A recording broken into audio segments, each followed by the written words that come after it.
కేవలం ఈరోజు సంఘాలు ఎలా అయిపోయినాయి అంటే మనుషులను గణపరిచే రీతిగా మారిపోయినాయి. సంఘములో దేవుడు కనబడడం మానేశాడు. సంఘములో దేవుని ప్రత్యక్షత మానేసింది. వాక్కు ప్రత్యక్షత సంఘములో ఉండడం మానేసింది. ఎవరు సంఘములో ఉంటున్నారు అంటే కక్షలతో కూడిన హృదయాలు సంఘములో ఉంటున్నాయి. అందుకనే ఆ సంఘాల మధ్యన పౌలు భక్తుడు సెలవిస్తున్న మాట ఏంటంటే, కేవలం మీరు సంఘములో ఏ రీతిగా కూడుకుంటున్నారో జ్ఞాపకం చేసుకోండి. మీ హృదయాలన్నీ ఒక రీతిగానే ఉన్నాయా, లేకపోతే పలు రకాలుగా కక్షలతో నిండిపోయినాయా అని చెప్పి సంఘమును గురించి పౌలు హెచ్చరికలు ఇస్తున్నాడు. నేటి సంఘాల్లో చాలా ఎక్కువగా చూసినట్లయితే చాలా సంఘాలు కనబడుతున్న ఏ రీతిగా ఉన్నాయంటే కక్షపూరితముగా మనుషుల మీద దాడి చేసే రీతిగా ఉన్నాయి. అంటే క్రీస్తును మాత్రం వారిలో చూపించట్లేదు, కానీ మరి ఎవరిని చూపిస్తున్నారంటే వాళ్ళ సొంత జ్ఞానాన్ని సంఘంలో స్థాపిస్తున్నారు. ఈరోజు సంఘాలు అభివృద్ధి అవ్వకపోవడానికి గల కారణం ఏంటయ్యా అంటే దేవుని ఆత్మ సంఘాలలో లేకపోవడమే. దేవుని ఆత్మ ఎక్కడైతే ఉంటుందో అక్కడ సంఘము అభివృద్ధి అవ్వడం ప్రారంభిస్తుంది. అక్కడ ఆత్మలు అభివృద్ధి అవ్వడం ప్రారంభించబడతాయి. అక్కడ దేవుని యొక్క శక్తి పనిచేయడం ప్రారంభించబడుతుంది. కాబట్టి నేటి సంఘాల్లో ఎలా కూడుకుంటున్నారని పౌలు భక్తుడు ముందుగానే ఆ కాలంలో హెచ్చరిస్తున్నాడు. వాళ్ళందరూ మొదటి సంగతి ఏమనగా, మీరు సంఘమందు కూడి ఉన్నప్పుడు మీలో కక్షలు కలవని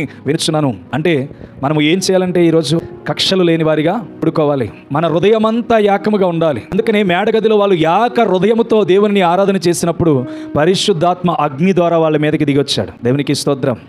అర్థమవుతుందా? అంటే పౌలు భక్తుడు ఎందుకు సంఘానికి హెచ్చరిక ఇస్తున్నాడు అంటే సంఘమంతా సరిగా లేదంట.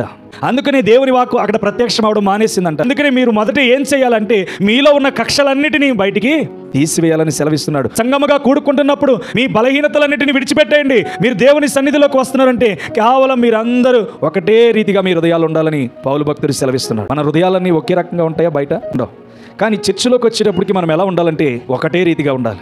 ఎవరిని సేవించాలి అంటే దేవుని సేవించాలి. ఎవరు చూస్తున్నారా అంటే దేవుని సన్నిధిలో దేవుడు చూస్తున్నాడు. మరి మనుషులు చూడట్లేదంటే మనుషులతో మనకి సంబంధం లేదు. అందుకని దేవుడు చెప్తున్న మాట ఏంటంటే మనమందరము ఏక అభిప్రాయముతో ఆరాధన చేసినప్పుడు పరిశుద్ధాత్మ శక్తి ఆ రోజు మేడగదిలోకి వచ్చినట్టుగానే మన మధ్యకి కూడా దిగి వస్తాడు.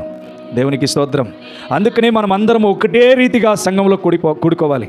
అంటే అదిగో పలానా టయానికి మన సంఘం ప్రారంభించబడుతుంది, పలానా సమయానికి వాక్యం ప్రకటించబడుతుంది, పలానా సమయానికి ఆరాధన క్రమం జరిగిపోతుంది. తప్పకుండా ఆ ఆరాధనలో మేమందరము ఏకముతో కూడి ఆరాధన చేయాలి. ఆ ఆరాధన దేవునికి ఎంతగానో ఉన్నతమైంది కనుక ఆ ఆరాధనలో నేను పాలు పంపులు పొందుకోవాలని త్వరగా మన సమయాన్ని ఏం చేయాలంటే అన్నీ ముగించుకుని దేవుని సన్నిధికి రావాలి.